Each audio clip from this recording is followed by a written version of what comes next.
नमस्कार मित्रांनो, job support या यूट्यूब चॅनलवरती तुमचे स्वागत आहे। मित्रांनो, राज्यात मोदी आवास योजनेअंतर्गत ओबीसी प्रवर्गातील ज्या नागरिकांना घरे नाहीत किंवा जे नागरिक पडक्या घरात राहतात अशा नागरिकांना घर उपलब्ध करून देण्यासाठी राज्य शासनाच्या माध्यमातून दिनांक 28 जुलै 2023 रोजी राज्यामध्ये मोदी आवास घरकुल योजना राबवण्यासाठी मंजुरी देण्यात आली आहे।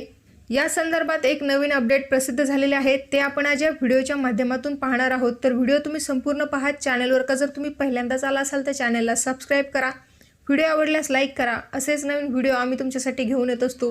तुमचे जर का काही प्रश्न असतील तर व्हिडिओला कमेंट करा। सोबतच अशाच नवनवीन अपडेटसाठी आमच्या टेलिग्राम चॅनलवरती देखील जॉइन व्हा, त्याची लिंक व्हिडिओच्या डिस्क्रिप्शन बॉक्समध्ये देण्यात आलेली आहे। चला तर व्हिडिओला सुरुवात करूया। मित्रांनो, राज्यात ग्रामीण भागात वास्तव्यास असणाऱ्या इतर मागास वर्ग व विशेष मागास प्रवर्गासोबतच विमुक्त जाती व भटक्या जमाती या प्रवर्गातील पात्र लाभार्थ्यांचा समावेश मोदी आवास घरकुल योजनेमध्ये करण्यास राज्य शासनाने मान्यता दिली आहे। या योजनेअंतर्गत येत्या 3 वर्षात 12,000 कोटी खर्च करून 10 लाख घरे गरजूवंतांना उपलब्ध करून दिली जाणार आहेत आणि यापैकी 3 लाख घरे ही सन 2023-24 या पहिल्या वर्षामध्ये उपलब्ध करून देण्यासाठी 3,600 कोटी रुपयांची तरतूद करण्यात आली आहे। मित्रांनो, यापूर्वी 28 जुलै 2023 रोजी जारी करण्यात आलेल्या इतर मागास बहुजन कल्याण विभागाच्या शासन निर्णयातील नमूद अटी व शर्ती विमुक्त जाती व भटक्या जमाती प्रवर्गातील पात्र लाभार्थ्यांनाही लागू राहतील।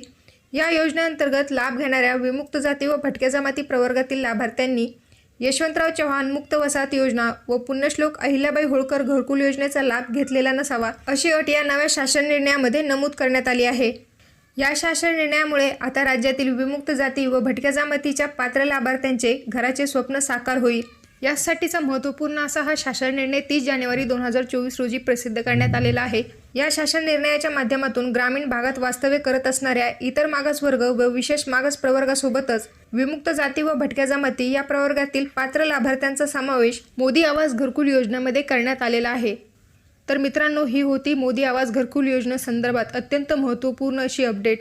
हा व्हिडिओ जर तुम्हाला आवडला असेल तर लाईक करा, शेअर करा। सोबतच अशाच नवनवीन अपडेटसाठी आमच्या चॅनलला देखील सबस्क्राइब करा। भेटूया परत अशाच एका नवीन व्हिडिओ नवीन माहितीसह। जय हिंद, जय महाराष्ट्र।